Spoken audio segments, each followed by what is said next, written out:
بسم الله والحمد لله والصلاة والسلام على رسول الله وعلى آله وأصحابه ومن اتبع هداه وما توفيقي إلا بالله عليه توكلت وإليه أنيب أما بعد الحمد لله.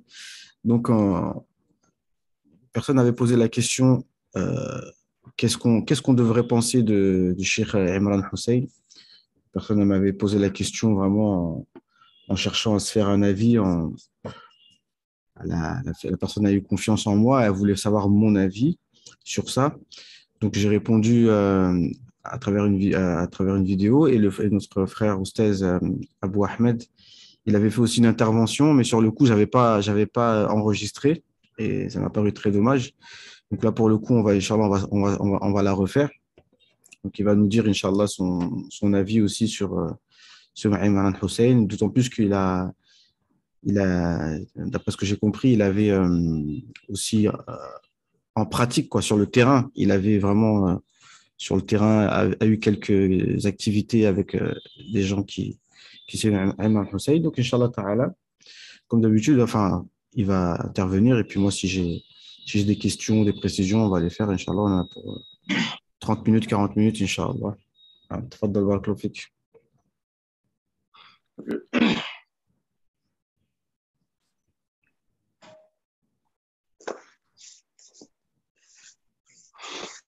اوكي. السلام عليكم. وعليكم السلام ورحمة أعوذ الله بالله وبركاته. من الشيطان الرجيم. بسم الله الرحمن الرحيم وصلي وسلم وبارك على سيدنا محمد وعلى آله وأصحابه والحمد لله رب العالمين. Donc, la dernière fois, on avait échangé on va dire, dans un cadre plus confidentiel. Mhm.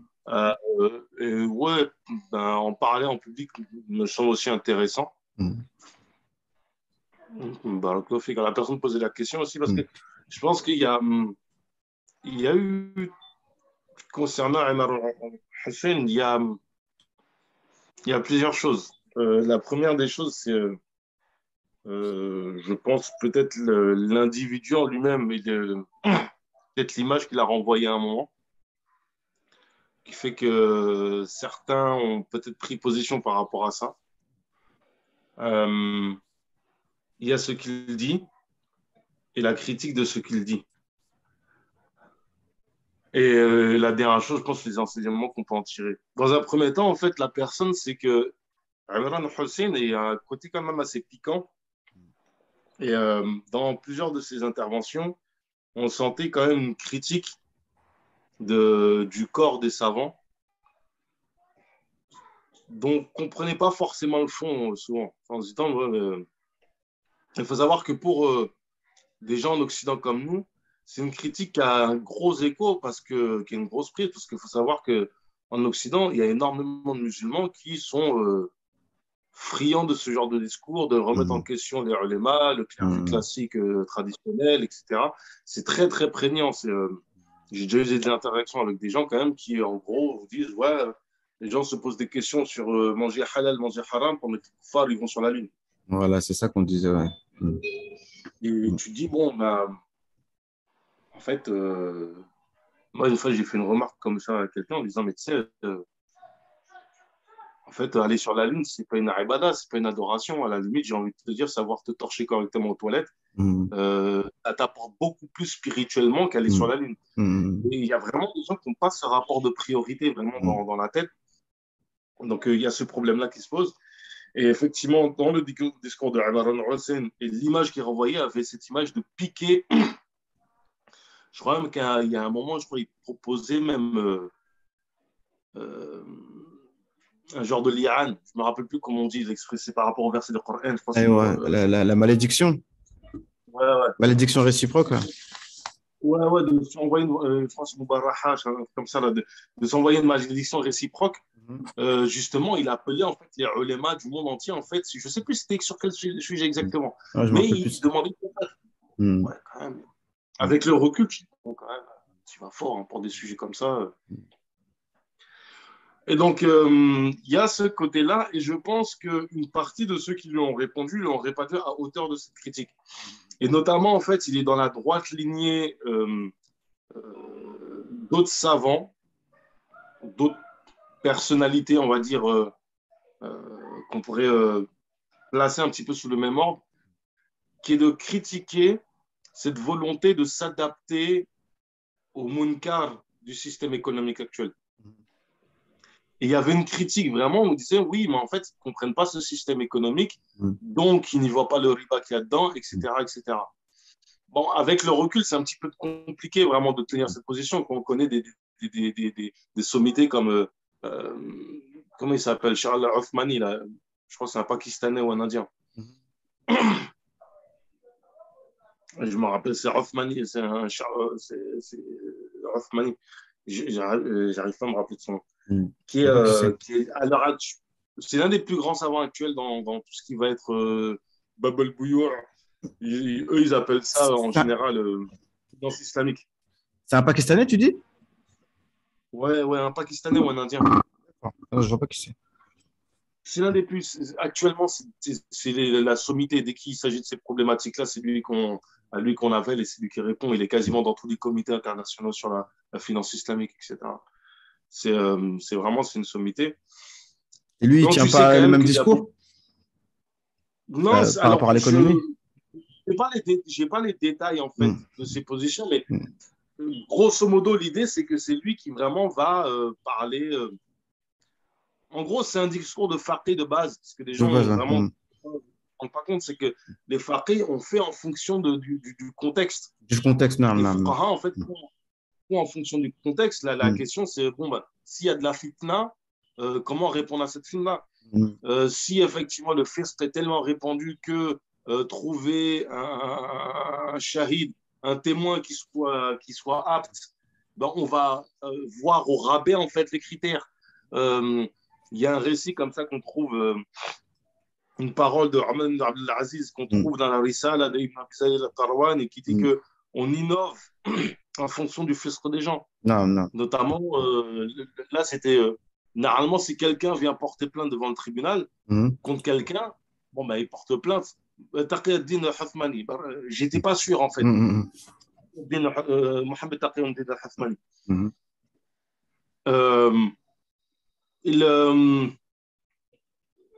En gros, c'est. Bon, ben, il n'y a pas d'enquête à faire. Si le gars porte plainte, c'est qu'il a raison de porter plainte. Mais en fait, non. Dans le madhhab maliki, on suit en fait ce que dit Omar ibn Abdel Aziz, donc son ijtihad sur la question, c'est que en fait le fisc est tellement, le façade est tellement répandu que les gens sont tellement tordus qu'ils sont capables de porter plainte pour gagner de l'argent sur la tête de quelqu'un sans qu'il ait aucun rapport avec lui, et puis de ramener des témoins, les témoins sont des menteurs. Donc en fait, la vie c'est assez simple, c'est que si le mec va porter plainte, il faut qu'on fasse un tahqiq, une enquête pour vérifier, mais est-ce que ce type-là a des rapports au moins qu'ils connaissent, voir que c'est connu qu'ils ont des liens commerciaux, en fait. Non. Donc, c'est un petit peu comme ça que ça fonctionne. Ce qui fait que l'idée, en gros, de faire des banques islamiques, etc., c'est une idée typiquement de faqih, de bon, il y a des foulous partout, les foulous, ils sont tirés des banques d'une certaine manière, etc. Et, je me rappelle que la dernière fois, je t'avais dit que j'avais une fois un talib al-ilm que je connais beaucoup plus avancé que moi qui me disait, mais en fait, est-ce qu'on peut vraiment appeler ça des foulous? Mais il n'a jamais développé le pourquoi. Il disait que manifestement, on ne peut pas forcément les appeler des foulous parce que je pense que quand tu avances dans les textes les plus avancés de l'école, effectivement, la notion que met en avant Amr al-Hussein, qui est aussi en conformité avec une sphère de savants qui sont très intéressants, qui sont en fait ce qu'on appelle le Murabbitoun. C'est un mouvement qui a été organisé, pensé par un cheikh écossais converti, c'est des Chadili, Darqawi Chadili. Et donc parmi eux, particulièrement, il y en a qui étaient plus versés dans ça que les autres, qui est Cheikh Omar Vadillo. Et donc, ils ont fait tout un travail de tenter de démontrer en quoi ce système est basé sur le riba, en quoi c'est pas normal. En parlant de ça, justement, ça me fera le parallèle justement des frères avec qui, pendant un moment, on a un petit peu travaillé sur ce projet-là. Par rapport à Imam Hussein. Ouais, parce qu'en fait, ce qui s'est passé, c'est qu'ils avaient un discours qui, effectivement, non, c'est du riba, point barre. C'est-à-dire que On parle des monnaies en tant que telles, en fait, les la monnaies monnaie en tant papier. que telle, Ouais. la monnaie en tant que telle, elle avait du riba. Et effectivement, ça faisait écho au fameux hadith que même si quelqu'un s'écarte du riba, il va être touché par sa Mm, poussière, etc. mm, Donc, effectivement, il y a un problème avec ces billets de banque. Il y a un mm, munkar dedans qui est un fait, c'est mm. factuel. Parce que, On ne peut pas le excuse-moi, retirer maintenant. parce qu'en fait, le truc, c'est que Ayman Hussein, tu vois, il parle avec un ton calme, mais il emploie des termes très forts, quoi. Tu vois, qu'il te dit que les billets de banque, là, c'est haram, haram, haram. Tu vois, c'est, c'est choquant comment il dit ça. Donc, les gens, ils ont tendance à pas accepter tout ça, quoi. Alors, il y a un problème déjà, c'est que d'un point de vue de fiqh, euh, le khitab taklifi, donc Mhm, c'est du usul al-fiqh, c'est-à-dire que le discours du législateur, les discours de Sharia, mhm, donc d'Allah Ta'ala, mhm, ou de son relais, le prophète Mohammed sallallahu alayhi wa sallam, mhm. concerne les actes. Les actes, non. C'est quelque chose qu'on voit, Mhm, qu'on fait du usul al-fiqh. Et le khitab taklifi, ça concerne les actes. mhm. Ça ne peut pas concerner un objet. Un objet, non. C'est-à-dire que des fois, les gens viennent et posent la question, oui, est-ce que les mangas, c'est haram? Déjà, Mhm, assieds-toi, assieds-toi. mhm, C'est un objet. Ça ne peut pas mhm. avoir de statut. Non. Mhm, C'est-à-dire que si tu donnes un statut à un objet, mhm. ça serait un objet consommable, Non, type non. nourriture. Mhm, Est-ce que c'est halal? On ne va pas mhm, parler de haram. mhm, Halal, ça indique quoi? Ça indique la possibilité de la consommation. mhm, Et donc, le caractère soit haram, donc interdit, mhm, soit mandoub, soit mhm, mubah, soit wajib de la consommation. Wajib, pourquoi? Parce que si tu ne manges pas, tu meurs de faim. mhm, Sachant que wajib, en fait, euh, le caractère non halal d'une consommation, ça va être quoi? Ça va être même le porc, dans un certain cadre, peut devenir mhm. halal. On le sait très Non. bien parce qu'il y a Mhm, une daroura, etc. Et si tu ne manges pas, en plus, mhm, ça devient fard de mhm. manger. Donc, Ah. ce n'est pas les mêmes statuts. Ibaha, le fait que quelque chose soit sa mubah. Donc, c'est des termes très techniques de faire. Mhm, Donc, j'ai plus en détail comment lui s'exprimer, mais c'est vrai que ça pose un problème. mhm, De même que dire, par exemple, une banque islamique serait haram. Euh, En fait, l'idée, c'est est-ce que faire une banque islamique est haram ou est licite? Moi, j'ai entendu justement Omar Vadio dire une fois c'est haram, haram, haram, en disant mhm, que c'est haram, c'est comme rendre le champagne licite ou rendre une mise en mhm, cause licite. mhm, Donc, il y a toute cette problématique-là où, en fait, ça demande beaucoup plus de précision dans les termes, beaucoup plus d'aspects techniques. Il y a même pas 2 jours, on m'a envoyé comme ça une vidéo de frères qui essayaient de faire un projet du même ordre d'une banque islamique, etc. Ouais, j'ai Et vu ça hier quand je lui aussi. ai moi, quand j'ai regardé la vidéo, j'ai dit, bon, déjà, dès l'introduction, me dire la carte bancaire est haram, tu sais, je t'écoute plus à moitié, en fait, de ce qu'il raconte. J'ai Mhm, regardé jusqu'à la fin, parce qu'un mhm, frère me demandait, ouais, mais qu'est-ce que tu en penses? mhm, Donc, à l'occasion, pour faire vite, hein, mhm, euh, bon, la présentation et d'un point de vue de faire, c'est mhm, totalement bancal. Par contre, ce mhm. qu'il propose, ça ressemble à un compte de dépôt. Ça peut être Mhm. intéressant. Non. Comme le compte nickel, etc., que nous, Mhm, ici, on a en France. mhm, Pour revenir en fait à cette question-là, c'est que on va pas s'étendre sur cette présentation de riba par riba, mais mhm. euh, à un moment, la critique a été portée. Non.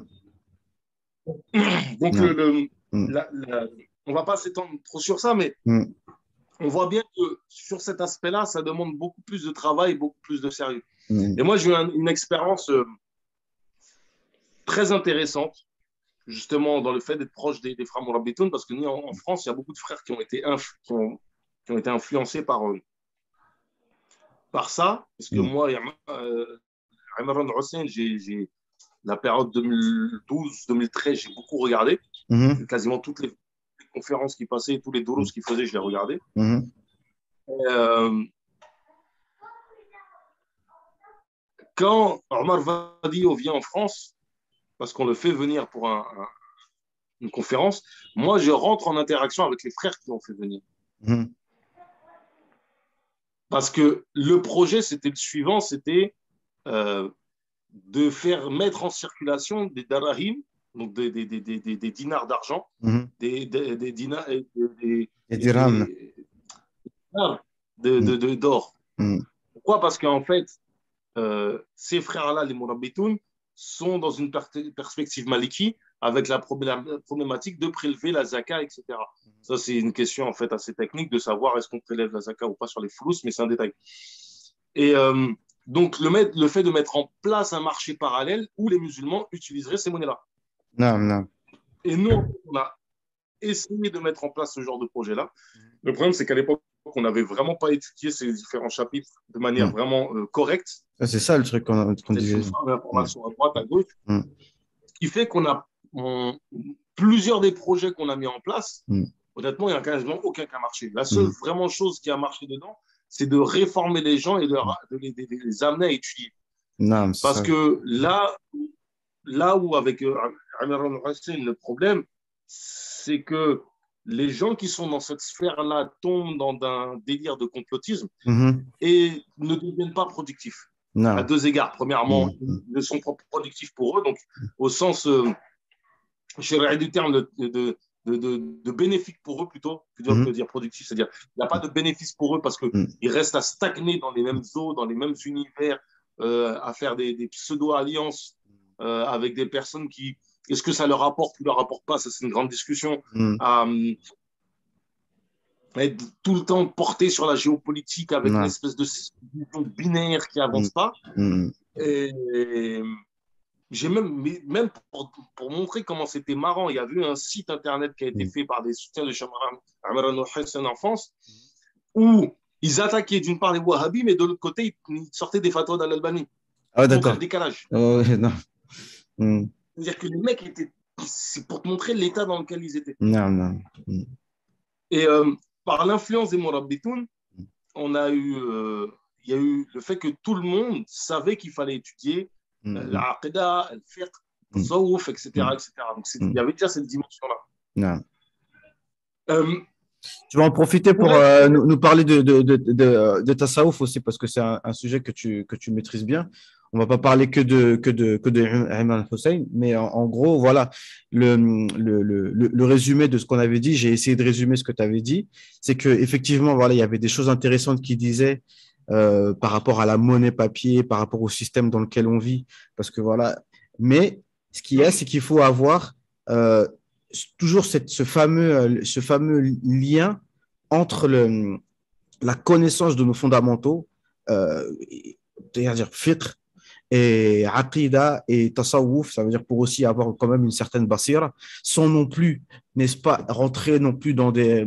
Pareil, ok, on est... on, on, on penche, enfin, on aime le tasawwuf, etc. On considère que c'est voilà, c'est la vraie voie, mais aussi, il faut pas non plus, tu seras d'accord avec moi, rentrer trop dans des fois des interprétations qui sont trop, qui seraient trop batini, genre des explications secrètes, etc. À outrance, il y a une petite dose. J'ai envie de dire, oh, il faut avoir une clairvoyance, ça c'est normal, mais cette clairvoyance, elle est toujours aussi appuyée par les textes, tu vois. Et c'est ça aussi que sur les choses sur lesquelles il faut faire attention. Mais ce qu'on avait dit en conclusion, c'est que, OK, moi, c'est mon avis, et je pense que voilà, un peu ton avis que tu partages, c'est qu'OK, il y a des choses intéressantes qu'il va dire, mais tous ces gens qui le suivent en général, ce sont des gens qui, au niveau de leur base dans la religion, ben, franchement, ils les ont pas, tu vois. Et donc, par ce principe-là, on veut rentrer dans des questions de géopolitique. Moi, je suis le premier. Hein. Le Coran, la Sunna, on est obligé de parler de géopolitique. Mais avant d'arriver à ça, il faut avoir ses bases. Tu sais, voilà, tu connais tes bases de ta religion. En fait, en gros, c'était ça le fond le fond du sujet, quoi. Là. c'est Mm, important parce que ce mm, que tu dis sur la question de l'interprétation, mm, il y a une critique de mm, ce qu'il faisait comme exercice intellectuel et scientifique, mm, de pouvoir mm. lire les événements à travers les récits du Non. Coran et de la Sunna, et Mm, plus précisément Akhbar et ça on mm, va y venir, mm, euh, qui me semblait moins intéressante. mm, mm, Et j'avais une base, mm, euh, on va dire un petit peu approximative, mm. en sachant que lui était Hanafi, moi Maliki. Mhm, Par conséquent, je voyais ces exercices de prédiction mhm, comme une vision typique du fiqh maliki, de fiqh mhm. hypothétique. Voilà. Et sachant que de base, l'imam Malik n'était pas très fiqh hypothétique, même si Mhm, dans l'école, on a eu mhm, beaucoup de partisans de cette méthode-là, mhm, pour des raisons qui sont pertinentes, parce qu'il faut mhm, comprendre que le concept de fiqh hypothétique, c'est quoi? C'est on a un von, c'est-à-dire mhm, qu'on a des événements, on a la possibilité que ça mhm, advienne sont grands. mhm, Donc on prévoit leur possibilité d'advenir et on essaie de mhm. répondre à la question. Non, non. Dire que les Malikis ne le font pas, Mhm, c'est pas correct parce que mhm, il y a trop de fatawa Ah non, ouais, c'est tout. vrai que ça m'a surpris parce qu'on entend plus ça des Hanafi, en fait, qu'ils ont fait côté ça. Dans l'école, ça existe. Non. Non seulement ça existe, mais ça a existé. Et Mhm. même, je vais prendre un exemple typique. Euh, Quand on lit les textes, soit Khalil ou ceux qui Mhm. viennent après lui, Mhm. on voit que souvent on précise une chose sur le fait de perdre les ablutions en touchant les zakar, en touchant la verge. Mhm. Et Non. c'est écrit zakar muttasil, un Mhm. zakar qui est attaché. Non. Aïwa. Pourquoi? Mhm. En fait, il y a Mhm. des partisans de l'école, du Mhm. fiqh hypothétique, Mhm. qui, eux, se sont dit, mais supposons que quelqu'un, sa Mhm. verge soit tranchée, Mhm. et qui tombe sa Mhm. verge tranchée. Est-ce qu'il perd Mhm. ses ablutions? Subhanallah. Ça, c'était pas intégré dans les livres avant, en fait. Mhm. Mhm. Mais l'imam Khalil al-Jundi, c'était un soldat, c'était un commandant, un général, il était tout le temps habillé en tenue du général, en tenue de Mhm. combattant. En tant que combattant, un jour sur le champ de bataille, il a eu le cas. Aïwa, non. Mhm. Donc, il a donné la fatwa à partir de ce qui avait déjà été traité. Non, non. Depuis, il a intégré ça dans le couteau. Mhm. Donc, c'est intéressant de voir que souvent, qu'on présente les écoles, il faut plus nuancer ce qui est dit sur les écoles, l'espèce de livres résumés. Oui, ça, c'est l'école du Ra'i, ça, c'est l'école du Hadith. Les Malikis sont très Ra'i. Beaucoup, beaucoup, beaucoup, beaucoup, beaucoup. Ils n'ont pas Non. si méconnu comme étant Mhm. très influencés par cette méthode-là. Mais bref. Non. Et moi, à cette époque-là, avec cette vision très simpliste, Mhm. je me suis dit, mais moi, ce que je vais faire, et ça nous appelle sur la question de Al Kharouzaman, justement, Mhm. de ce qu'il a voulu mettre en avant. Et c'est ça qui est très intéressant. Je pense que le meilleur qu'on peut tirer de lui, c'est ça. Cette Mhm. question de prendre en considération Kharouzaman dans notre manière de conceptualiser, de voir ce qui se passe autour de nous. Ouais, c'est ça. Et de Hein. toujours se référer à nos textes pour Mhm. essayer d'analyser en fait les événements. Non, non. Et moi, l'idée, c'est de répondre à la problématique actuelle. Mhm. C'est-à-dire, je me rappelle, je me dis, ouais, peut-être qu'il va se passer ça, il faudra faire ça. Non, non, je regarde qu'est-ce qui se passe tout de suite. Et je dois faire quoi tout de suite. Non, non. En plus, en étant mobile et en Mhm. voyant l'attitude que Cheikh Khadim a eue Mhm. dans tout son parcours, ça Mhm. me parlait beaucoup plus de Non, fonctionner comme ça. non. Et donc, dans l'interaction que j'avais avec des gens qui étaient proches, justement, comme la plupart étaient malikis, on était dans cette perspective de répondre à la problématique actuelle. Mhm. Mhm. Donc, là, on a la plupart des frères qui étaient dans cette sphère-là ne sont pas partis dans des considérations, ce genre de considérations très euh, interprètes, Mhm. complotistes, qui poussent des fois en fait à des extrémités. C'est-à-dire que certains vont devenir coranistes, Mhm. d'autres Ouais. vont devenir Réformiste. chia, etc. Parce qu'ils Shirana. vont remettre. Mhm. Il faut prendre cette lecture-là, ils vont la mettre sur toute l'histoire de l'islam. Et là, ça Non, part en non. sucette, ça va dans C'est tous les ça. sens. Ça veut C'est ça. dire... D'où l'importance de l'aqida, parce que moi, personnellement, pareil, dans les années 2010, les sujets d'aqida, j'étais pas penché dessus, j'étais pas, voilà, j'étais pas du tout penché Ash'ari, j'étais pas un ennemi acharné, mais pour moi, voilà, je voyais ça de loin. Mais là, depuis que je me suis remis dedans, et en fait, dans le dogme, en fait, c'est important aussi, tout est important. Les gens, ils croient que c'est, enfin, ils se disent, oui, c'est pas, ça n'a rien à voir dans le sujet, mais si, c'est-à-dire que dans toutes nos conceptions, même par rapport aux chiites, par exemple, eh ben, il faut que les choses soient claires. Il ne faut pas, comme ça passer les frontières.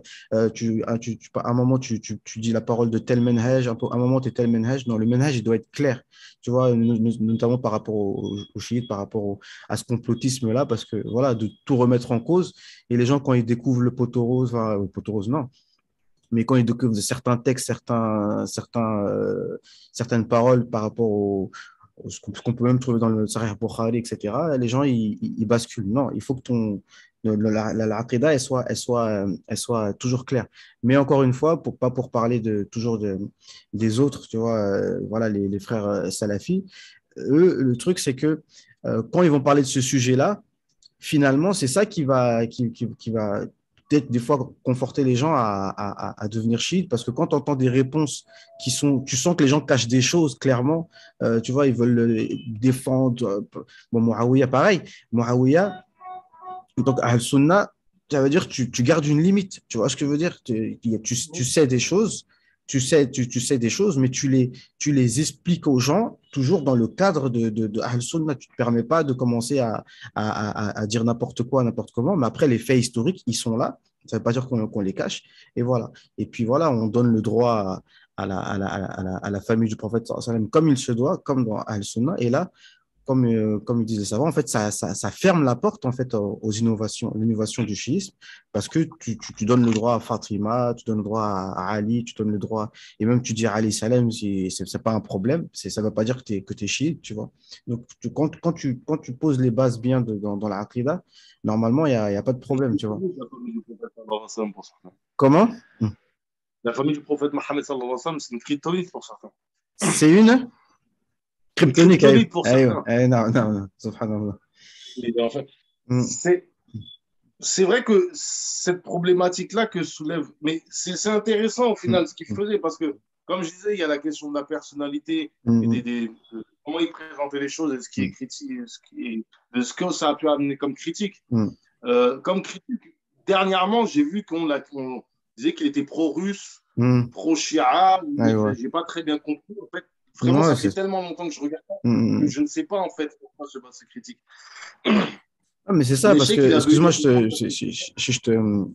en fait, excuse-moi, je te coupe beaucoup, mais en fait, c'est pareil, ce simplisme qu'il y a justement, parce que dans la géopolitique, justement, quand on parle géopolitique, moi, ce que j'ai l'habitude de dire aux gens, c'est franchement, en fait, j'ai envie de dire, c'est un niveau je sais pas, moi, je sais même pas comment dire, tu vois, de finesse et de science profonde, tu vois, de sagesse qu'il faut avoir que beaucoup n'ont pas, malheureusement. Quand tu parles politique, oh là là, tu vois, Beaucoup de pragmatisme, hein. ouais, voilà.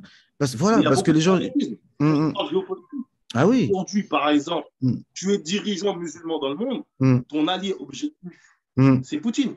Ben voilà, mais les Sans gens, ah ben, tu communiquer. vas leur dire ça, ils vont te prendre des trucs anecdotiques. Oui, il a jeté des bombes sur un tel, mais tu vois, après, tu peux plus parler, en fait, tu Même, vois. prenons un exemple. Hum, J'ai pas envie de m'étaler sur ça, mais prenons hum, le cas concret de la Tchétchénie. hum, Oui, il a massacré les Tchétchènes. Déjà, hum, premièrement, il faut comprendre l'histoire de la Russie et hum, de son rapport avec les Tchétchènes. Et hum, c'est pas d'hier.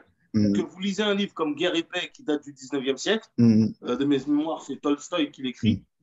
Euh, c'est la guerre en Tchétchénie, c'est la guerre du Caucase. hum, Si les gens connaissent l'imam Shamil, ils savent que l'Empire russe et le Caucase, c'est comme ça depuis des siècles, depuis 2 siècles quasiment. C'est une guerre qui n'en finit pas. Et objectivement, sans rentrer dans un certain nombre de considérations, on va dire, ce sont nos frères musulmans, etc. ouais, Euh, dogmatique. il a réussi à mettre fin à une guerre longue et difficile d'une façon ou d'une autre. Et si tu prends des images de Grozny, moi je suis un enfant des années 80. Hum, Le nom Grozny, quand on était petit, qu'on l'entendait, hum, c'était comme Sarajevo, c'était. Ah, hum, tu as des images de Grozny dans les années hum, 90, début 2000, tu as les images de Grozny aujourd'hui. hum, Si tu me dis que ce que le gars a fait avec Grozny, avec la Tchétchénie, c'est pas entre guillemets un projet au niveau de son pays bien fait, je sais pas quoi te dire. C'est que ne soyez pas injustes, même envers nos ennemis. Et le gars était opposé aux Tchétchènes. Il a eu des alliés en Tchétchénie, parce qu'on oublie que la famille Kadyrov, ça a été ses alliés. hum, Parce que Kadyrov était dans la résistance, et au bout d'un hum, moment, il regarde, il se dit, mais on ne va pas gagner contre hum, la Russie, donc qu'est-ce qu'on fait? hum, Le plus intéressant, c'est d'intégrer en fait la Fédération de Russie et hum, d'avoir une certaine liberté. Le fils hum, Kadyrov, c'est ce qu'il a. hum, À l'heure où on parle, le fils Kadyrov, quasiment il fait appliquer la charia dans son pays, parce hum, que c'est son pays. hum, C'est un pays à part hum, entière.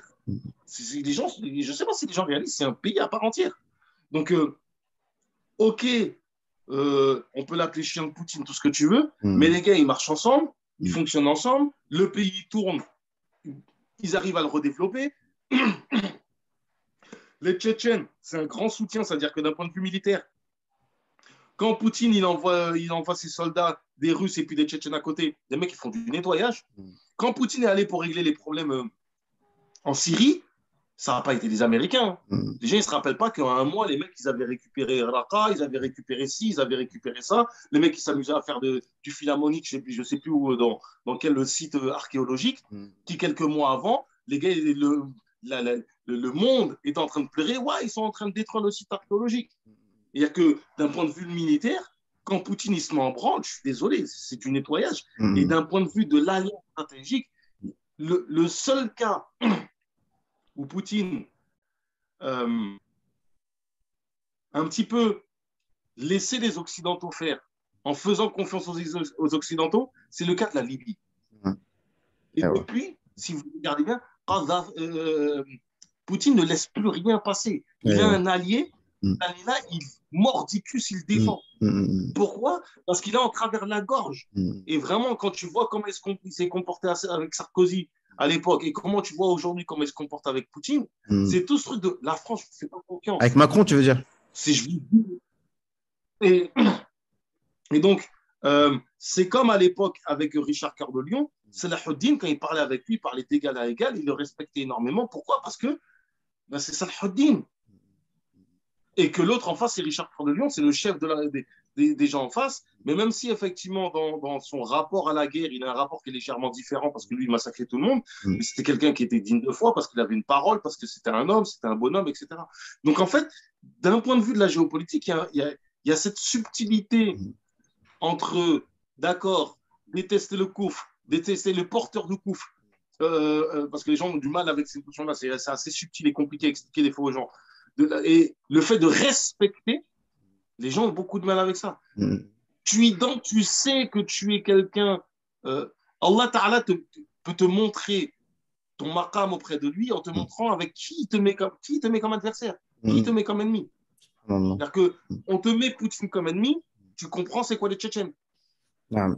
Et puis autre chose, c'est par rapport à tout ça, en fait, moi, mon discours, je pense que toi aussi, en tant que, bah, je t'ai même pas présenté, mais oui, Inch'Allah, le frère mon groupe, du groupe, on va apprendre à te connaître, mais le frère, il est dans l'enseignement, d'accord?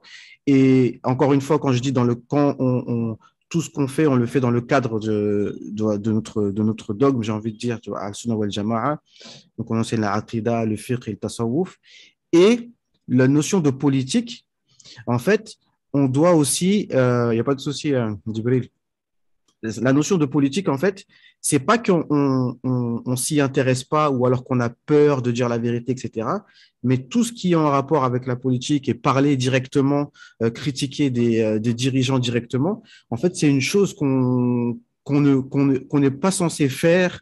C'est pas ça qui est censé occuper notre discours Donc, tout le temps, tu vois. Et ça, c'est ça aussi une chose par rapport à Imran Hussein, le recul que moi j'ai, c'est que, OK, dans le cadre, par exemple, de tafsir du Coran ou de l'explication d'un hadith ou tu fais la sirah, dans le cadre de ton enseignement, si tu arrives à un sujet qui est lié à la politique ou à l'histoire aussi, ça fait partie des choses qu'un talib al-ilm doit comprendre.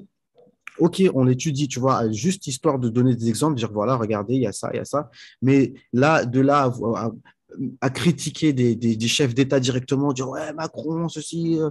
OK, on sait que de toute façon, on dit les choses, mais voilà, les gens, voilà, ils disent la vérité, mais pas essayer d'être impliqué directement politiquement. Ça, c'est quelque chose qu'on ne fait pas, mais on énonce les choses, quoi, tu vois, et c'est ça, quoi. Pas être. Et donc, pas trop être impliqué dans, tu vois, de vouloir toujours faire le gros de ton discours, seulement parler de politique, alors que. Voilà. Et ce que je voulais dire aussi, c'est que être conscient de la situation géopolitique du monde, ça, c'est important pour l'apprendre, en tant qu'apprentissage, et que pour changer ça, pour être toujours complet, c'est que vraiment un lien fort avec Allah subhanahu wa ta'ala à travers nos askars quotidiens, la prière sur le prophète sallallahu alayhi wa sallam. Bon, sans rentrer, voilà, ceux qui ne veulent pas rentrer dans les toulours, ce n'est pas un souci, mais quoi qu'il en soit, euh, savoir qu'un musulman, quotidiennement, il fait dua et demande à Allah subhanahu wa ta'ala qu'il fasse que voilà, la situation change, que tu vois, waj'al hadha bilad bilad ad-dini, tu vois, dans nos askars, tout le jour, on répète ces choses-là, tu vois, et c'est ça qui, bi'iznillah, ça joue, tu vois, parce que la guerre aussi, il ne faut pas oublier elle est spirituelle aussi, tu vois, parce que les gens, bon, moi, j'ai pas envie de rentrer dans des choses on va trop. même dire Ouais. essentiellement, même. Essentiellement, oui, Même tu vois.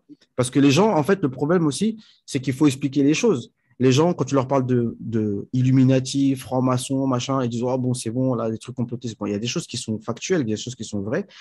En gros, ils sont alliés avec le shaitan, ils font un travail de Dajjal, d'accord? On ne dit pas que c'est le billet de banque, on ne dit pas que c'est, tu vois, on essaie de ne pas parler sans science, tu vois, mais Dajjal existe, ça c'est sûr, Shaitan existe, ça c'est sûr, et il a pour objectif d'égarer tout le monde, ça c'est sûr, et c'est des forces du mal. Donc, à l'opposé, nous, on doit avoir les forces du bien. Donc, moi, c'est mon discours que je tiens tout le temps. Je pense que c'est la même chose pour toi, c'est qu'on comprend ce qui se passe, on comprend ce qui se passe, et on fait dua pour que ça change, et on fait le nécessaire, c'est-à-dire que éduquer les gens. On arrive à la même chose, c'est que les gens doivent apprendre, tu vois, leur dire un minimum, avoir un minimum de fiqh, un minimum de spiritualité pour que les choses avancent. C'est ça ou pas? Ouais, ouais, c'est ça. C'est Mm, pour revenir en fait à le schéma que je voulais présenter, parce que quand même, à un moment, on s'écarte souvent parce que mm, il y a nécessité de clarifier des choses. On mm, a parlé de la personne mm, et parce que souvent sur la personne, on attaque sur le fait de ses études, etc. non, Je pense pas que et ça souvent c'est des wahhabis qui font ce genre d'attaque. non. Je crois pas que ça soit pertinent. Ça m'étonnerait. Mm. Au Sur la niveau de critique, de sa formation théologique? ouais, Mm, ouais, ouais. mm, Sur la critique du discours, ben, mm, comme on a dit, il y a l'aspect, on va dire, aborder certaines questions de faire d'une mm, manière qui semble discutable. mm, Il y a la question justement des interprétations en mm, matière de géopolitique. On peut poser la question en fait de est-ce que ça va mm, trop long ou pas, mm, être dans la prévision météorologique sur mm, des phénomènes mm, politiques. mm, Pareil, est-ce que ça peut. C'est tout à fait, en fait, on peut poser une critique pertinente sur mm, ça. mm, La seule chose, à mon avis, c'est que sur la notion de ilm al-akhir al-zaman, mm, et ça, je voulais aborder ça dans la dernière partie, c'est avec la problématique de, en fait, ben, qu'est-ce qui a attiré de tout ça? mm, Parce que, comme tu dis, le premier souci, c'est qu'au final, tu as des gens qui sont figés, stagnés, on ne les voit pas avancer. mm, J'ai vu des gens comme ça, c'est-à-dire que tu. D'accord, ok, tu me parles des trucs, tu as fait des analyses, tu connais les 13 familles, tous ces trucs-là, ok, d'accord. Oui, regarde, Linky, compte. J'ai vu des frères comme ça, d'accord, maintenant, viens, on apprend à faire nos ablutions. Parce que à un moment, les gens ne savent pas, et ça c'est pertinent ce que tu as dit, c'est que les gens ne se rendent pas compte.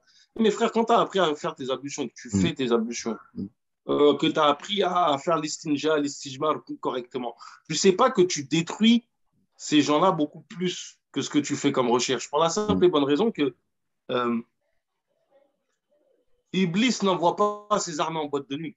Ah, ouais, non. Mm, Il envoie le petit frère qui est né hier soir, mm, il va t'entraîner en boîte de nuit, mm, à apprendre à souffler dans l'oreille des gens. Va là-bas, mm, va mm, apprendre lui à faire des violets. C'est vite mm, fait. On non, parle de gens, c'est mm, tout ce que tu veux, des koufars. mm, Non, les armées, les costauds, mm, on les envoie dans la mosquée, mm, on les envoie on les envoie auprès mm, des chouyours, des awliya, on envoie des chayatines qui sont costauds.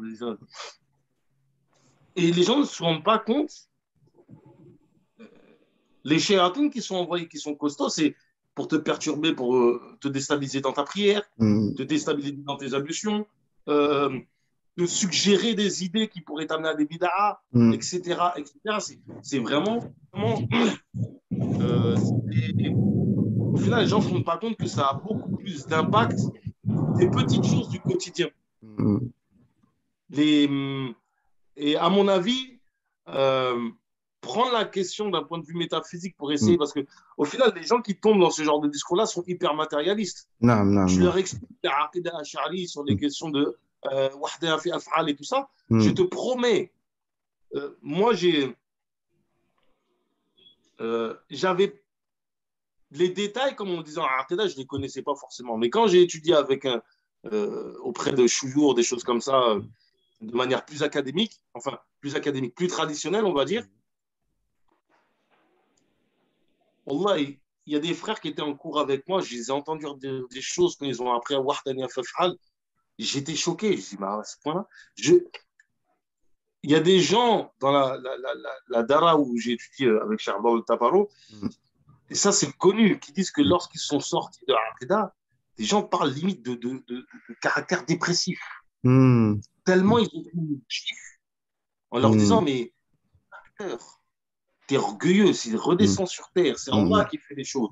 Toi, Non, tu es là, quand tu comprends que, voilà, ça c'est Allah important. Ta'ala t'a mis une charge, Mm, ta cliff, tu dois mm, la porter, tu dois en faire avec. mm, et qu'effectivement que tu agis dans un certain cadre donné, Hmm. ben déjà tu respires et tu dis, mais en fait, ce qui m'est demandé, ce n'est pas forcément des résultats. Ce qui m'est Exactement. demandé, c'est de faire les choses. Voilà, fait que je précise. Et donc là, malheureusement, j'ai mon truc qui coupe au bout de 40 minutes à chaque fois. Donc là, on va conclure, on va se reconnecter, si vous voulez bien, pour conclure, Inch'Allah. Mais ce point, il est important. C'est vrai, quand tu redécouvres la Aqidah, et encore une fois, tout est lié à chaque fois. Excusez-moi, je me répète. Donc la Aqidah, le dogme, qui s'adresse au cerveau, d'accord? Les Ahmed, donc les pratiques, qu'on est mukallaf, qu'on doit faire, qu'on ne doit pas négliger. Et le tasawwuf, ça veut dire vraiment la spiritualité, s'approcher d'Allah subhanahu wa ta'ala. Mais dans ce qu'il disait là, si je ne me trompe pas, wahdaniyatul af'al, c'est, comme on a appris dans les cours de Aqidah, c'est que tout ce que tu fais, en fait, nos actions n'ont absolument aucun effet réel. D'accord? C'est ça. C'est que nos actions que nous on fait et que même les koufars eux aussi ils font n'ont absolument aucun effet réel. C'est-à-dire, je répète toujours le même exemple, tu mets du feu sur un bout de papier, ni le feu a la capacité de brûler, ni le morceau de papier est susceptible d'être brûlé. Mais c'est Allah subhanahu wa ta'ala qui crée cet effet-là. Et moi, je me souviens, après ce qu'on peut, on va reprendre, à l'époque, hein, pour dire, les chouïurs de Téblir à l'époque du 11 septembre, ça remonte, hein. Moi, j'ai 43 ans aujourd'hui. Naam. Quand il y avait cet événement qui est arrivé, donc on a entendu qu'est-ce qu'ils vont dire les grands chouïours en Inde, au Pakistan, etc. Alors, qu'est-ce qui se passe? Ils ont fait, ils n'ont pas fait, c'est bon, c'est comment, tu vois? Et eux, ils ont répondu, mais Alam ta'alam anna Allah azza wa jal huwa alladhi fa'ala hadha. Vous savez pas que c'est Allah qui fait toutes choses. Tu vois, c'est Allah qui fait tout. Ils sont montés, ils sont descendus. Oh, parce que ce qui me dérange, enfin, ce que je trouve dangereux dans tout ça aussi, c'est même dans le complotisme, moi je suis complotiste, ok, mais le Coran lui-même nous dit que leur complot, ça ne fait rien du tout.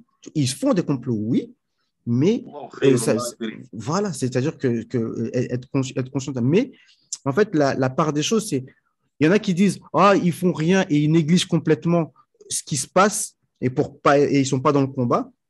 Et d'autres qui sont dans le contraire, tu vois, ils disent ah ils sont montés, ils sont descendus et en vérité et au final ça te met de la dépression quand même. Bon là ça risque de couper brusquement. Donc on se reconnecte Inch'Allah Ta'ala pour conclure Inch'Allah. Non, à tout de suite Inch'Allah. C'est le même lien. Hein. Non. Okay.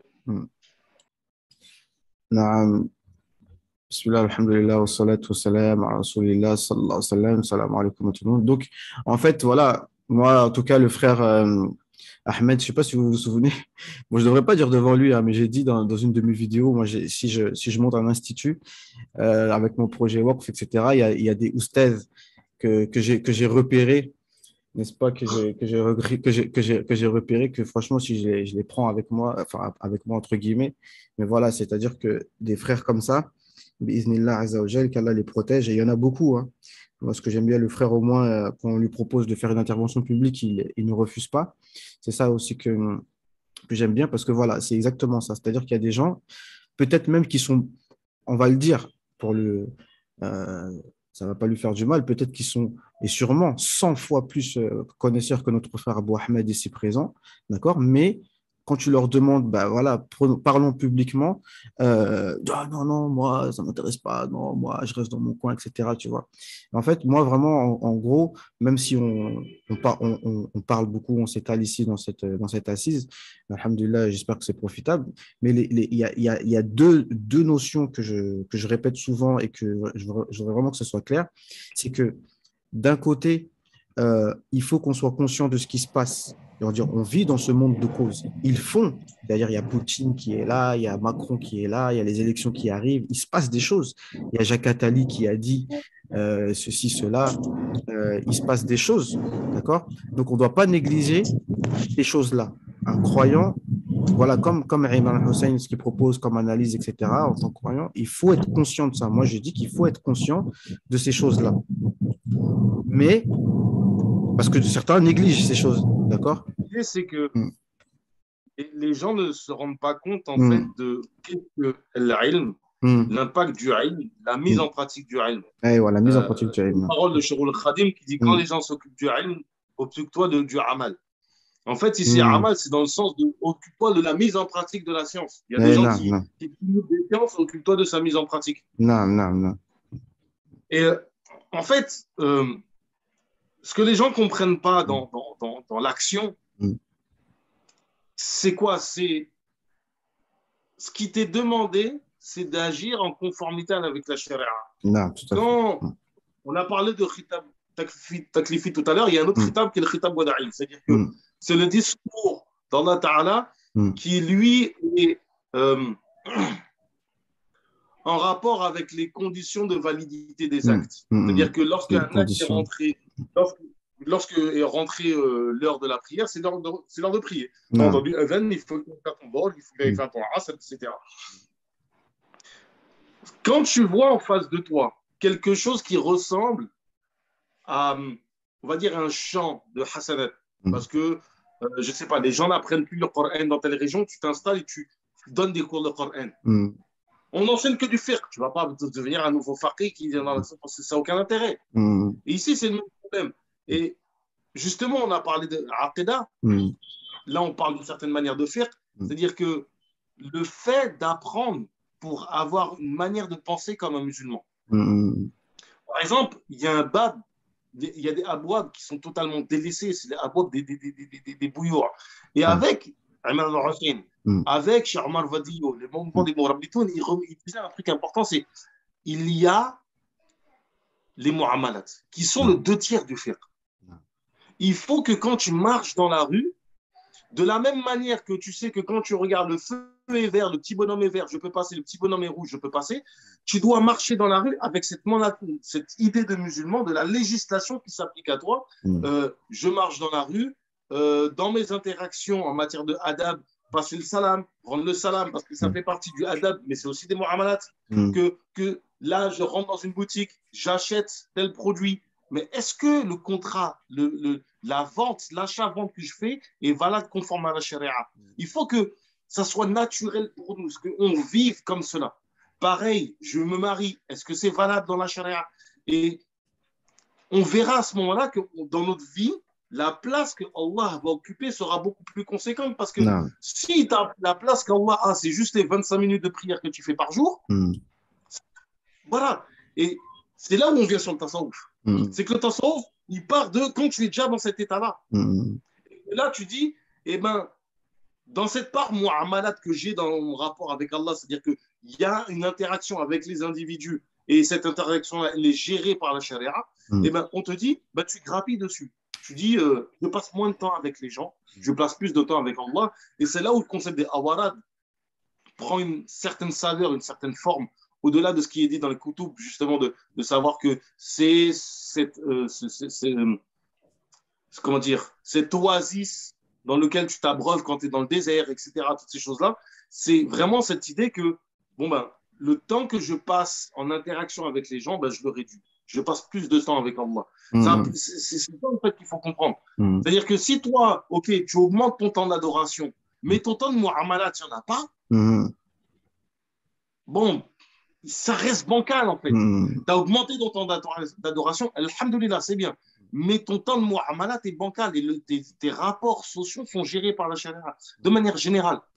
Et ça, c'est vraiment, c'est là où il faut retourner justement à ces choses basiques. Donc, Aqidah, ça te formate dans ta manière de penser intellectuellement, de conceptualiser des idées, des concepts, etc., d'utiliser l'âge logique, d'être rationnel dans ton discours, de quand tu présentes une idée à quelqu'un, c'est pertinent comment tu la présentes. Ensuite, toute la question de l'aspect juridique, d'être musulman, ton identité de musulman, Non. est principalement cadrée par le fiqh parce que souvent, ce qu'on met le plus en avant, c'est pas le fait d'être partenaire à tel mazhab ou tel mazhab en fait de Aqidah. Hmm. Quand tu prends, on te dit Al-Maliki, Hmm.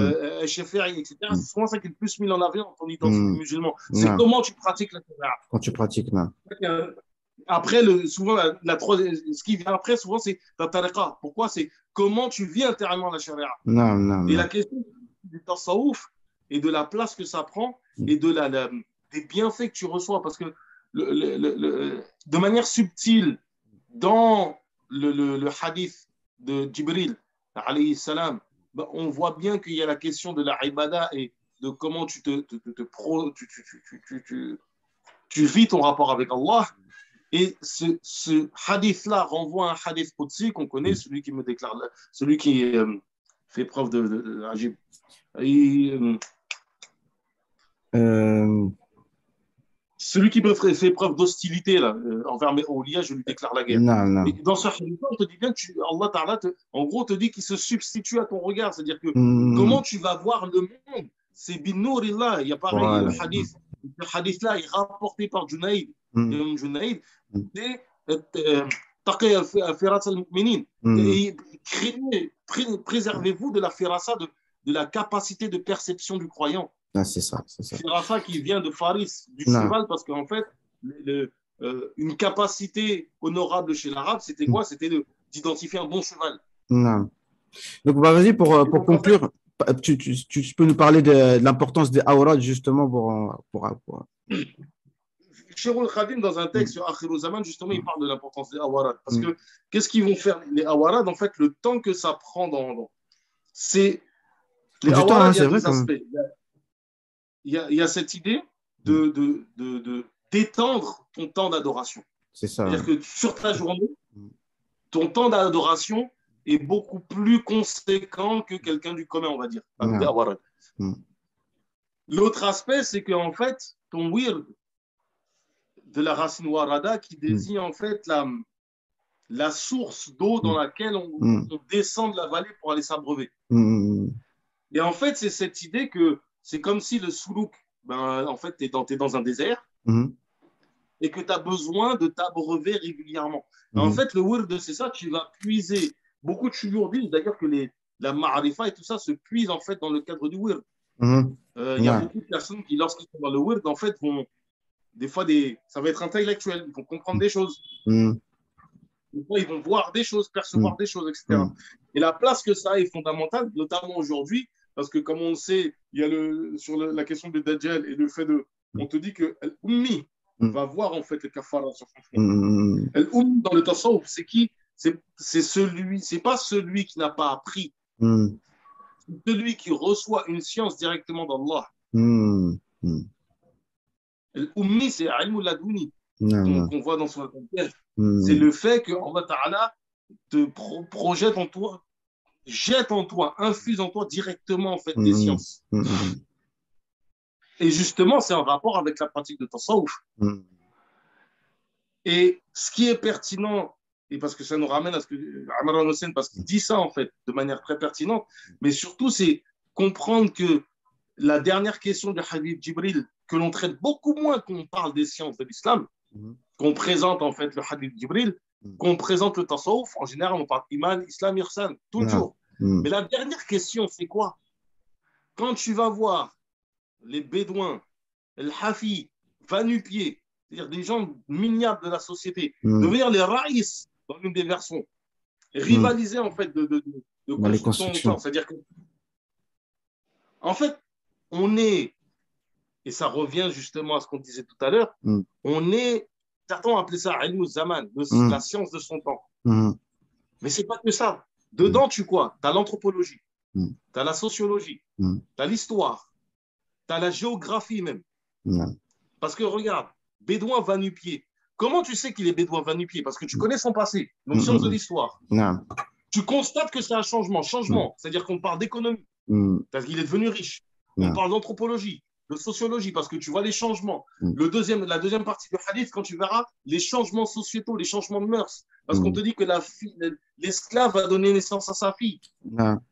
C'est partie du hadith, dans notre contexte actuel, dans une époque où on a développé les sciences humaines comme jamais dans l'histoire de l'humanité. C'est-à-dire qu'avant, on avait des sciences humaines, mais développées comme on l'a fait aujourd'hui, non.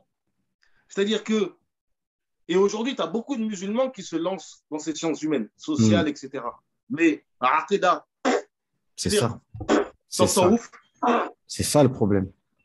Parce que les sciences humaines, même les médecins, on en parle, il y a un frère avec nous, il va confirmer, des médecins.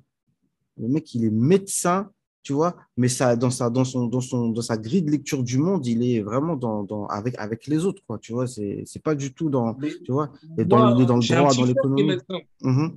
J'ai un petit frère qui est médecin. et j'ai beaucoup de frères que je connais comme ça qui sont en médecine, en matière d'épistémologie, ils sont nuls. Hmm. Dans le cursus en France, l'épistémologie dans Hmm. la médecine Hmm. n'existe quasiment pas. Ce qui fait que quand aujourd'hui, par exemple, si on prend Épistémologie, la ça veut question de dire la quoi exactement? épistémologie, c'est Hmm. l'étude de l'acquisition des connaissances, des Hmm. sciences. Hmm. Hmm. Aïwa. Hmm. Hmm. Grosso modo, Hmm.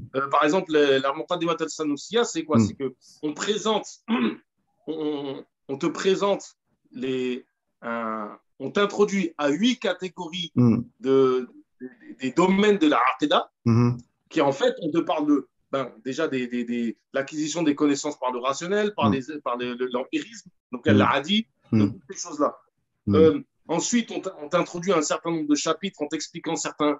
C'est-à-dire que les 8 chapitres, en fait, c'est un texte qui est introductif d'une part, oui, Hmm. mais pas seulement, c'est qu'il y a cette dimension que voilà comment on aborde Hmm. les sciences en général. Voilà Ah. comment on introduit les. Je ne Hmm. sais même pas s'il y a un autre livre, en fait, comme la Muqaddimat al-Sanusiya, qui a cette portée-là. C'est-à-dire que Non. partant de Muqaddimat al-Sanusiya, Hmm. ce qu'on peut dire, c'est énorme. Hmm. On peut vraiment présenter cette dimension de. Voilà. Usul al-Fiqh, pareil, c'est un Hmm. petit peu, mais Hmm. dans le domaine du droit. Hmm. C'est vraiment cette idée de comment j'arrive à, à comprendre le fonctionnement d'une science, Hmm. à comprendre le modèle scientifique d'une science, la modélisation qui me permet de comprendre en fait comment ils arrivent à telle connaissance. Hmm.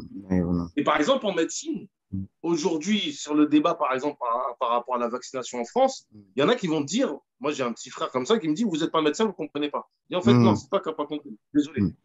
Hmm. Tu ne peux pas me dire qu'un produit qui est préventif, Hmm. dans le cadre d'une pandémie, Hmm. tu as des réponses en m'affirmant, oui, ça a telle efficacité, telle efficacité, telle efficacité. On sait que la médecine est purement empirique. C'est-à-dire que si je n'ai pas testé un médicament sur une Hmm. maladie, je ne peux pas savoir si ça marche. Hmm. D'un point de vue comment on appelle ça, de la prévention, donc un vaccin, ce n'est pas un médicament. Hmm. C'est pas une médication. Un Hmm. vaccin, c'est quoi? C'est un modèle préventif. C'est-à-dire Hmm. que on sait que si tu t'introduis des cellules, du moins un virus désactivé, ben, Hmm. ton corps va créer des anticorps qui vont te Hmm. permettre de combattre un virus Hmm. qui lui est activé. Or là, qu'est-ce qu'on nous fait? Et pour étudier un vaccin, historiquement, alors il y a plein de détails, comme le fait que, en fait, un vaccin, c'est pas que la notion d'immunité, c'est pas comme nous on comprend les awam, c'est-à-dire que c'est pas tu n'attrapes plus la maladie, non, c'est que la maladie, tu l'attrapes. Hmm. Sauf qu'en fait, la maladie, elle fait pas long feu dans ton corps. Hmm. Que, en fait, en réalité, Hmm. un vaccin n'empêche pas d'être contaminé. Non, ce qu'un vaccin fait, c'est que si tu es contaminé, Hmm. tu n'auras pas de maladie, tu n'auras pas de symptômes Hmm. liés à cette maladie parce que Hmm. ton corps est capable de détruire cette maladie. Hmm. C'est ça, en fait. Ça, c'est un frère qui m'a expliqué ça en détail. Il dit, en fait, les awam, comment ils expriment l'idée correctement, comment ils expriment l'idée, c'est pas réellement ça en matière de médecine. Et moi, en fait, j'avais un ami en fait qui avait fait un résumé de pourquoi est-ce qu'il lui, il n'y croyait pas Hmm. à cette vaccination. Effectivement, c'était pertinent, c'est de dire, mais déjà, on ne parle pas de médication, on parle d'un vaccin. Et dans le cadre d'une vaccination, il faut qu'il y ait une expérience et un retour d'expérience qui soit conséquent. Où est ce retour d'expérience? Et ça, tu peux le dire. Et le problème, c'est que tu as des vaccins qui sont quand même fermés en fait dans leur concept à eux. Tu dis, mais ça ne marche pas comme ça. Et normalement, tu es censé le savoir parce que tu as ces compétences normalement. Mais manifestement, ils ne sont plus formés. Et ils ont une nouvelle catégorie comme ça d'enseignement. On ne va pas rentrer plus dans ça, mais c'est pour comprendre que on a une tradition en matière de aqidah qui nous permet d'avoir un aql qui est très développé, qui nous permet de comprendre les choses avec une globalité, en étant capable de distinguer hukm aqli, hukm adi, hukm shari. Et on ne se rend pas compte de la chance, de la ni'ma que c'est, qui est d'être capable de faire la distinction entre hukm aqli et hukm adi. Non, et puis, non, mais quand on parle de... Non. Quand on parle de Imran Hussein, finalement, justement, on parle de justement ce lien, comme je disais, entre les sciences de théologie pure et dure et les sciences de la vie mondaine, tu vois. Parce que, comme tu viens de Tout à dire, fait. hukm aqli, Exactement. aqli et adi, en fait, là, c'est le concret, tu vois, comme tu as dit, empirique. C'est le monde des causes qui parle, tu vois. On vit avec les causes, tu vois. Mais après, hukm shara'i, là, Exactement. c'est la Tout à fait. législation. Et c'est ces deux-là, en fait, c'est ce qui est intéressant chez Imran Hussein, mais il faut vraiment avoir les deux. Il ne faut pas avoir un déséquilibre, en fait, tu vois. Parce que même la médecine, Il même l'imam Shafiri, à ma connaissance, il a failli devenir médecin, tu vois. C'est vraiment la médecine, a c'était une un parole truc comme ça, qui. il dit. Ah ouais, il dit si j'étais Il a pas une faqih, parole comme ça, j'étais hein. médecin, tu vois. Il a une parole où il dit que c'est pas permis de vivre dans une région où il n'y a pas deux personnes. Un faqih, et un un, médecin, et un tabib, tu vois. Et c'est pertinent. ouais, c'est ça. Et c'est là qu'on est en fait aujourd'hui. Mais malheureusement, quand on rentre, il faut comprendre comment on appelle ça, les plafonds de verre que le système y met. C'est que voilà, la médecine, c'est comme un truc où on n'a pas le droit de rentrer, t'as pas le droit de, tu vois, c'est dur de rentrer dans la médecine, etc. Alors que c'est un domaine qui est hyper important, tu vois. Après, c'est pas tout le monde qui doit être dedans. Mais ce que je veux dire, c'est que quelqu'un, si nous, on est des gens théologiens, des gens qui, là, ça concerne les Toulab el-Ilm, hein, d'abord, et les gens de Ilm, tu vois, c'est que on devrait tous avoir. D'ailleurs, si je fais des formations ou si je fais un institut, ne serait-ce que tu prends un médecin et qu'il nous fasse un résumé, tu vois, une introduction à la médecine, pas pour devenir médecin, mais pour avoir D'avoir des des notions, mais c'est super notions. Non, important. non. Tu sais, le problème qu'il y a aujourd'hui, c'est Mm, que dans le monde musulman, mm, il y a une grande perte des mm, enseignements. Tu avais l'équivalent d'un Akhdari ou d'un mm, Ashmawiya ou mm, comment ça s'appelle, Matna al-Shuja' mm, en médecine avant, mm. un texte de base. Non, non, de base, non. On a perdu ça. Mm, Notamment, comment ça s'appelle la, Notamment, comment mm, ça s'appelle la, euh, Notamment à la période de Nahda, etc., où ils ont mm, reconstruit en fait l'enseignement dans le cadre universitaire. On mm, a perdu énormément de sciences. non. Toute l'essence du domaine médical et tout ça. Mm, Aujourd'hui, dans le monde musulman, il y a un travail qui a été fait mm, de, qui n'a pas été fait mal, mm, du moins qui a été fait, mais par très peu de personnes, donc c'est très très rare de trouver des gens, mm, de prendre la science occidentale développée comme elle est en matière de médecine mm, et de, de faire le comparatif avec mm. les sciences traditionnelles médicales Non, non. et d'essayer de produire, par exemple, une nouvelle, des nouveaux textes ou Mm, bien des textes de base et les mm. interpréter avec des données nouvelles, etc. Non, non, Et non. c'est quelque chose qui ne se fait pas, malheureusement. Ce qui Mm, fait qu'aujourd'hui, on est soumis à une médecine qui est très, très, très éloignée d'une médecine traditionnelle, mm, qui a une vision de la médecine qui est très, très discutable.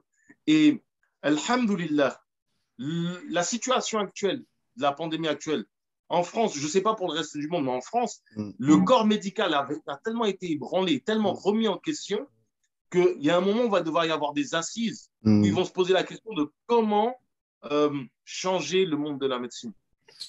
Et puis c'est toujours la même Mais chose, hein, excuse-moi de te couper, mais c'est quand tu perds aussi le iman, encore une fois, tout est lié dans la médecine, parce que la médecine, à la base, c'est comme un, voilà, tu es censé soigner les gens. C'est comme on appelle ça, de l'altruisme à l'état pur, la médecine, tu vois. Mais quand dedans, tu rentres les trucs pharmaceutiques et qu'on te fait payer, tu vois, Kadhafi, bon, rahimahullah, qui était à moitié majnoun et à moitié aqil, tu vois. Il était un peu fou, un peu, il disait des trucs vrais, tu vois. Il dit que, mais, dawa, là, tout bas. Il dit, mais un médicament, normalement, ça se vend pas, tu vois.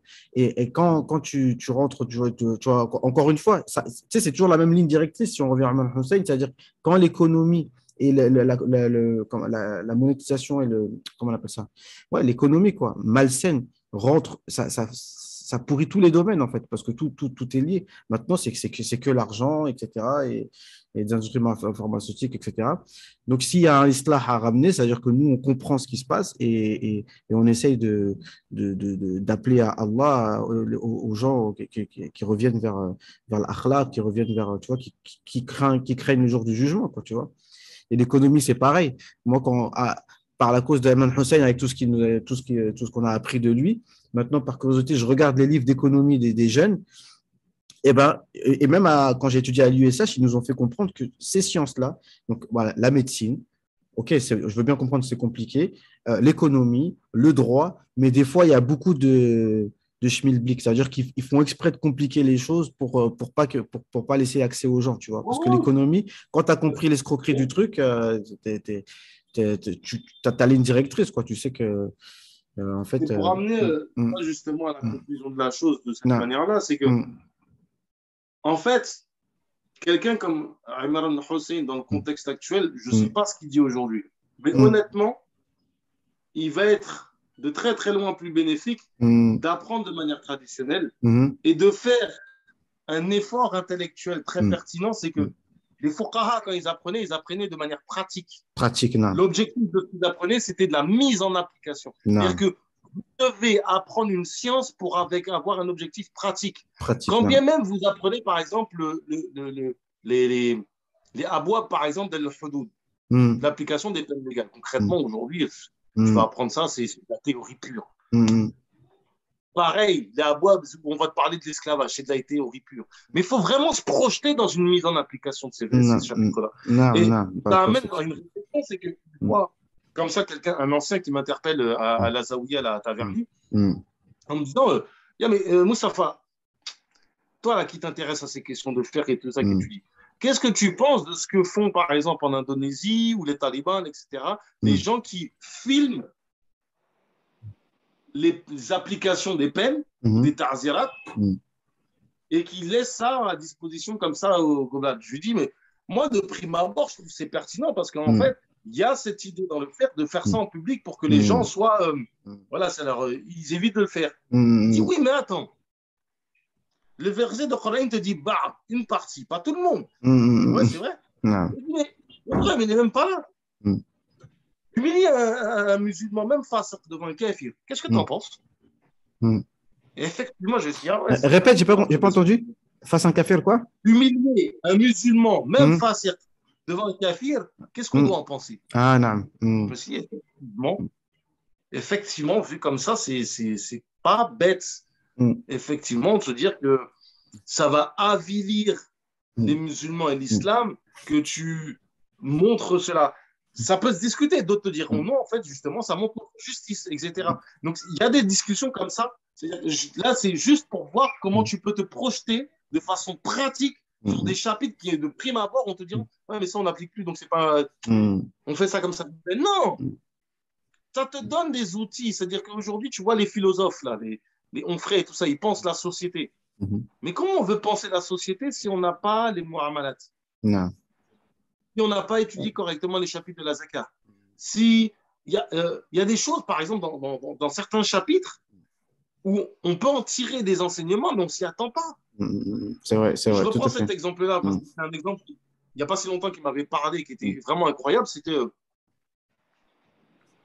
quand tu fais, on parle de Jumu'ah, il y a un sujet, c'est euh, est-ce que c'est possible d'avoir plusieurs masajid, plusieurs jami'ah dans une même ville? mm, En réalité, la réponse de base, c'est si effectivement le jami'a ne peut pas contenir tout le monde, c'est possible, c'est envisageable. Mais pour avoir la réponse à cette question-là, il faut une ingénierie urbaine, quelqu'un qui fait un recensement, etc. Ça relève du génie urbain, de savoir, ben, tu vas recenser le nombre de personnes mm, qui sont, pour qui le Jumu'ah obligatoire. Tu vas devoir ensuite faire des calculs pour voir combien de personnes peuvent être contenues en fait dans le masjid, etc., etc. C'est-à-dire qu'au final, on se rend compte qu'en étudiant des fois des chapitres où on s'y attend pas, des sciences annexes se ramènent. Tu dis, mais qu'est-ce que cette science-là fait là? mm, Et en fait, tu as vraiment toute cette. Au final, partant de nos sciences, tu arrives aux sciences beaucoup plus générales, mm, on va dire, on pourrait dire profanes de prime mm, abord. Et en fait, non. Tu te rends compte qu'il nous faut nos bases à nous. Il nous non. faut notre intelligence à nous. Et euh, si on peut peut-être lui reprocher des choses et que même certains ont critiqué Imran Hassan sur un certain nombre de choses, Inch'Allah qu'Allah peut-être lui pardonne même Mm, les plus grosses erreurs qu'il a fait, peut-être mm, même une fois, il avait donné un avis sur le rajm, sur mm, la lapidation, qui était catastrophique comme avis. mm, Mais qu'Allah Ta'ala lui pardonne juste parce mm. que peut-être il a permis à des gens de se réveiller sur. D'accord, je veux apprendre ma religion, mais avec une idée de mise en pratique, Ah, bah, toi, de comment ça se met en place dans la société. C'est-à-dire ah, que même le reproche qu'on lui a fait, Inch'Allah, qu'Allah Ta'ala lui pardonne en fait par rapport à ce biais-là. Et les gens, est-ce qu'ils ont envie d'écouter ça? J'ai envie de dire, c'est comme quasiment tout. Parce que, étant donné qu'il n'y a pas un enseignement spécifique, scientifique, très orienté, mm, j'ai envie de dire d'aborder Imran Hussein comme n'importe quel penseur international, même mm, pas. mm, C'est-à-dire que mm, prenez vos bases, construisez-vous, construisez votre intellect avec mm, une aqida sahih. mm, Et quand je dis aqida, il y a le fait de croire, de ce qui vous attache, mais mm, aussi de la place du ilm al-kalam, de comment vous devez réfléchir, donc mm. apprendre ilm al-mantiq et de connaître ses limites, parce que c'est important de connaître les limites du ilm al-mantiq. Le Tout à gros fait. problème aujourd'hui, des gens vont utiliser ces sciences-là, et dès que tu vas leur parler de tasawwuf, ils vont dire ouais, mais tu sais, rationnellement, qu'est-ce que tu me racontes? Je suis en train de parler de goût, tu me parles de rationnel. Si Yeah. je suis en train de te parler de miel, tu vas me dire ouais, rationnellement, le goût du miel. C'est oh, réveille-toi, qu'est-ce qui Mm, t'arrive? mm, Il y a c'est ça. vraiment, il y a des gens qui sont comme ça. Mm, Ça existe de plus en plus. On a eu des interactions avec des frères qui sont dans cette situation où ils ne comprennent pas que la notion de tasawwuf renvoie à des notions de goût. Et donc, il y a mm, des termes, il y a des isharas, il y a des manières de s'exprimer des awliya. Ben, intellectuellement, l'expliquer, ça n'a pas trop de sens, en fait, parce que là, on te parle d'expériences, de choses qui sont vécues et de choses qui sont vraiment du domaine du goût. Donc, on ne rentre pas dans le cadre du rationnel. La seule place qu'a le rationnel dans tout ce qui est de l'ordre du goût, c'est qu'il y a un mot pour désigner ce goût-là. mm. Il y a un mot pour désigner pour le sel, le goût salé. Il y a un mot, c'est sel, salé.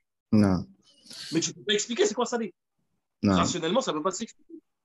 Donc voilà, donc on Salé, va c'est pas. quoi? Non, franchement, c'est un Donc, plaisir de, ouais, non. Et en fait, ouais, je voulais juste que, bah, justement, pour être concret, parce que tu vois, c'est des conversations comme ça, alhamdoulilah, là, on l'a, Inch'Allah, ça va être en public. C'est ça que je voulais, même si certains vont dire peut-être c'est peut-être pas tout à fait construit, etc., etc. Mais c'est les genres de conversations qu'on a, en plus, il reste 10 minutes, qu'on a entre frères depuis des années. Tu vois, moi, j'ai 43 ans, ça fait des conversations, on en a eu des heures et des heures et des heures et des heures avec des frères. On essaie de faire le constat. Et moi, j'ai toujours remarqué que les frères sont très pertinents, même des gens voilà, que je pourrais prétendre connaître plus de choses qu'eux, alors que non, quand tu les écoutes parler, il y a vraiment beaucoup de choses à apprendre. Maintenant, la conclusion, elle est toujours la même. C'est qu'est-ce qu'on fait concrètement. Après, on va parler du monde entier, de la Lune, du Soleil, du septième ciel. Mais maintenant, on veut revenir sur le concret. Qu'est-ce qu'on fait? Et moi, ce que j'aime bien chez toi, c'est que, machallah, dans ton coin, discrètement, tu fais tes cours. Tu fais tes cours, tu enseignes aux gens, ceux qui veulent apprendre. Et en plus, c'est un enseignement qui, franchement, qui est très intéressant. Moi, personnellement, tout ce qui est en langue française, je l'ai toujours dit, moi, j'en ai marre, tu vois. Parce que quand tu veux apprendre vraiment, bah, au niveau des sciences religieuses, voilà, c'est en arabe. Après, si on a des choses à apprendre, ben, vraiment, on enseigne en anglais, bon, pas de problème, je prends. S'il y a des auteurs français, on prend. Mais voilà.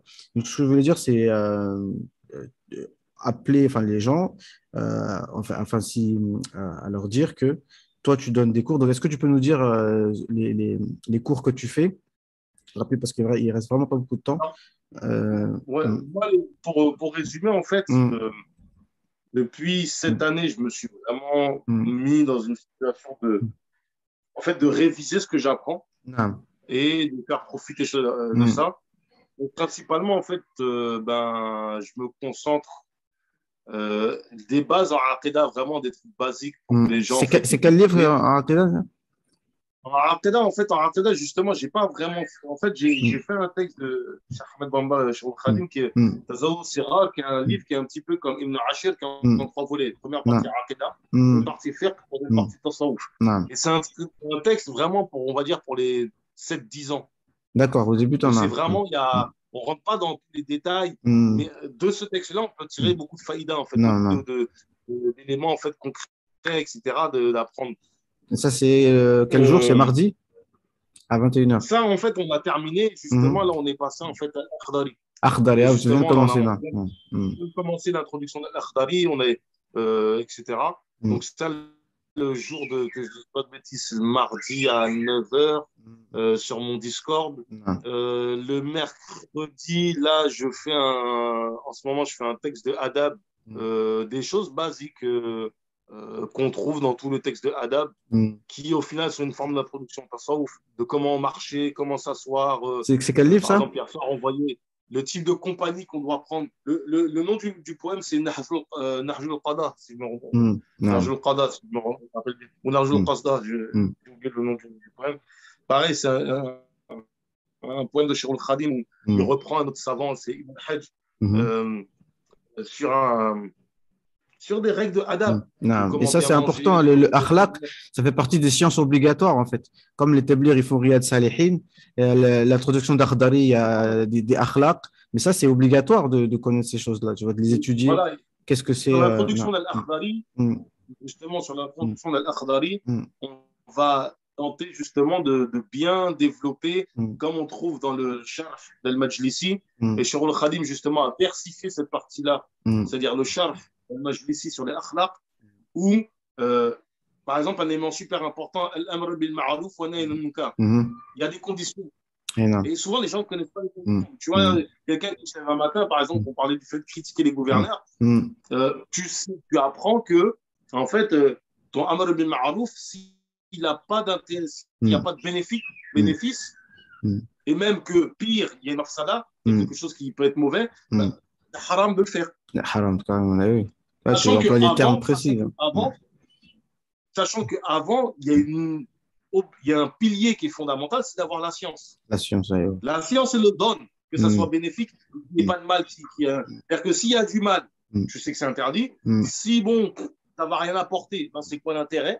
Si tu sais que ça va être bénéfique, bismillah, on te dit que c'est jaïz, mais jaïz dans le sens, en fait, c'est mandoub, quoi. Non. Donc, ensuite, excuse-moi, parce que le temps est presse. Donc après, il y a le vendredi. Donc il y a ça. Vendredi soir, on fait l'un des textes magistraux du Cheikh, Basal Kulchinan. Ça, c'est pour les gens de deuxième niveau. Non. Texte de Tassaouf, il reprend l'ensemble. Franchement, ça, c'est très profitable. C'est un texte qui est incroyable. C'est vraiment incroyable. Il y a un autre qui est à samedi, non? Non. Si samedi, mais c'est pas sur le même Discord, c'est sur un autre Discord. Et ça, c'est des cours c'est des cours, on va dire, un petit peu plus magistrales, sans rentrer dans trop de détails. C'est pour initier les gens, en fait, au chapitre du mariage. Donc voilà, parce que comme le temps est fini, on va éviter de se reconnecter. Tu voulais dire? Et le dimanche, en fait, on fait mon pas de la Rizziya. C'est le fiqh, ça? Un texte de référence dans le cursus malikier, on va dire niveau intermédiaire.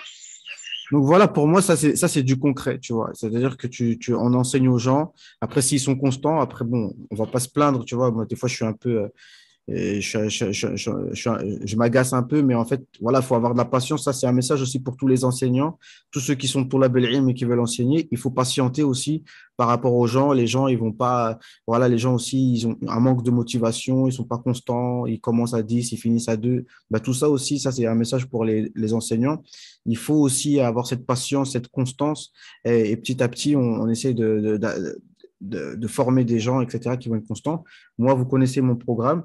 On essaye de s'y tenir. Il y a pas mal de sciences. Et toutes ces sciences-là, encore une fois, on essaye de les étudier, comme il a dit le frère, en ayant une vision beaucoup plus large. Même la science du hadith, en réalité, on a bientôt fini là. Il y a notre frère Yacoub qui est là. De toute façon, on fera des assises comme ça plus souvent avec les frères. L'anthropologie, ce que ça dit, c'est énorme. C'est incroyable. Donc, science du hadith, naam. La science du tajwid, donc ça c'est important, c'est obligatoire de lire le Coran correctement.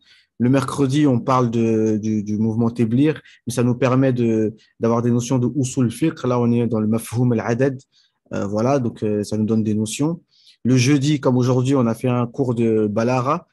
Tu as tout loupé, mais Inch'Allah, on va tout publier, Inch'Allah. Un cours de Balara très important aujourd'hui, on a fait sur le Hijaz, c'est-à-dire le fait le cours, vous le verrez, Inch'Allah. Et c'est enregistré, Inch'Allah.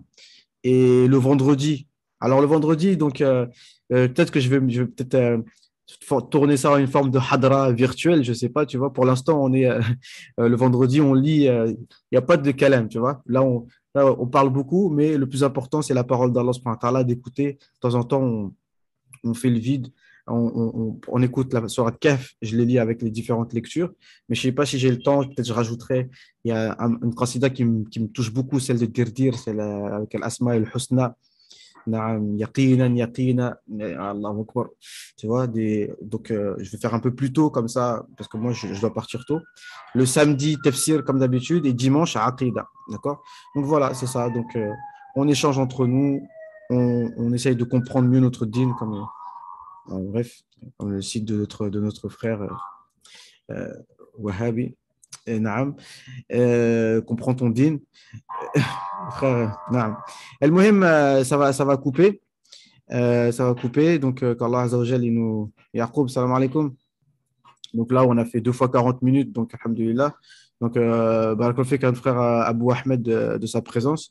Je pense qu'on fera souvent des assises comme ça. Ou peut-être si. Déjà, essayer d'assister ceux qui peuvent à ces cours. Comme ça, vous pouvez profiter de Très là moi-même. sur le. Comment? Ouais, le millénaire. Donc voilà, c'est ce qu'on peut dire. Ça, c'est déjà une bonne chose. Parce que comme je dis, les bavardages, c'est bien. Bon, là, c'était pas du bavardage, mais je veux dire, on bavarde, mais aussi, de temps en temps, on prend le kitab et on lit et on apprend et on avance. Et sérieusement, Inch'Allah. Bon, ça va couper brusquement. Donc, je vous laisse à tout le monde. Barakallahu fik pour votre présence. C'est Et bien on se dit à que la Abou prochaine. Ahmed, Comment? il envoie le lien. Le Abou lien Ahmed, du. s'il donne des. Ouais, c'est Naam, bien, le s'il faut. lien du Je vais Discord. mettre sur le groupe WhatsApp, Ça Inch'Allah. marche. Allez, salam alaikum tout le monde. Subhanak Allahumma wa bihamdika. Nashhadu an la ilaha illa anta nastaghfiruka wa natubu ilayk. Subhana rabbika rabbil izzati amma yasifun.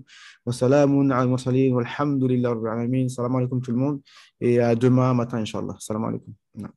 Salam.